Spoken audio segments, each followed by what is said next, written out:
Dear students, welcome to the classes of RE Academy.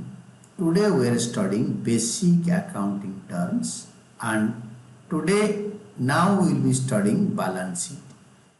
आज ए accounting term ये balance sheet है क्या? Balance sheet होता है एक statement of account, statement of balances of assets and liabilities. Balance sheet एक statement होता है, वो अकाउंट नहीं होता है जिसमें कि एसेट्स और लायबिलिटीज का बैलेंसेस लिखा होता है। ये ऐसे टी फॉर्म में होता है। ये right hand side is called asset side, T form में होता है, और left hand side is called liability side. इसको डिटेल्स में आप पढ़ोगे। It is a statement of the financial position, मतलब बिजनेस का फाइनेंशियल पोजीशन, हालत कैसा है, ऑफ एन इंडिविजुअल और एंटरप्राइज। कोई आदमी बिजनेस कर रहा है मिस्टर राम, तो मिस्टर राम के बैलेंस शीट।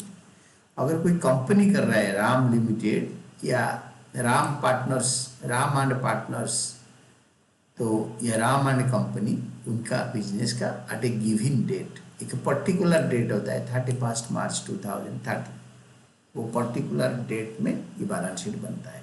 एक साल के लिए, एक महीने के लिए या 2 दिन के लिए नहीं बनता। It is prepare on a particular date. आज एसेट का क्या वैल्यू है, लायबिलिटी का क्या वैल्यू है, कैपिटल ओनर ने कितने लगाया है, एट ए गिवन डेट, एक पर्टिकुलर डेट में बनता है।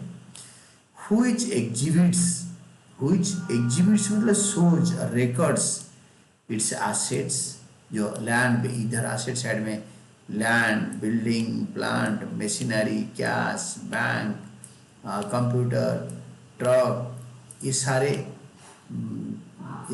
का वैल्यू इधर एसेट साइड में होता है।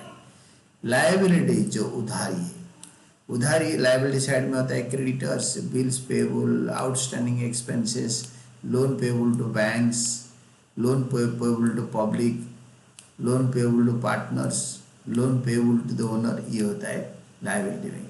एंड कैपिटल मतलब मालिक ने जो पैसे लगाया है वो होता है कैपिटल, वो इधर आता है लायबिलिटी साइड में। लायबिलिटी आता है और कैपिटल आता है। रिजर्व्स जो प्रॉफिट ओनर ने कमाया और घर लिया नहीं, बिजनेस में छोड़ रखा है। सपोज 10 करोड़ कमाया, 2 करोड़ घर ले गया, 8 करोड़ छोड़ गया, उसको बोलेंगे general reserve, reserve fund, special reserve, वो भी लायबिलिटी में आएगा। एंड अदर अकाउंट बैलेंसेस, और कुछ अकाउंट बैलेंस एसेट लायबिलिटी का हो तो वो भी बैलेंसेस आटे at the respective book value, जो बुक में जो वैल्यू लिखा है। जब मशीन है, मशीन का बुक में वैल्यू 1 करोड़ था, 3 साल में सपोज 10 साल तक मशीन चलेगा तो 1 साल में 10 लाख डिप्रिसिएशन होगा, 3 साल के बाद 70 लाख हो जाएगा, तो वो एसेट में मशीनरी 70 लाख में अपीयर करेगा बुक वैल्यू में।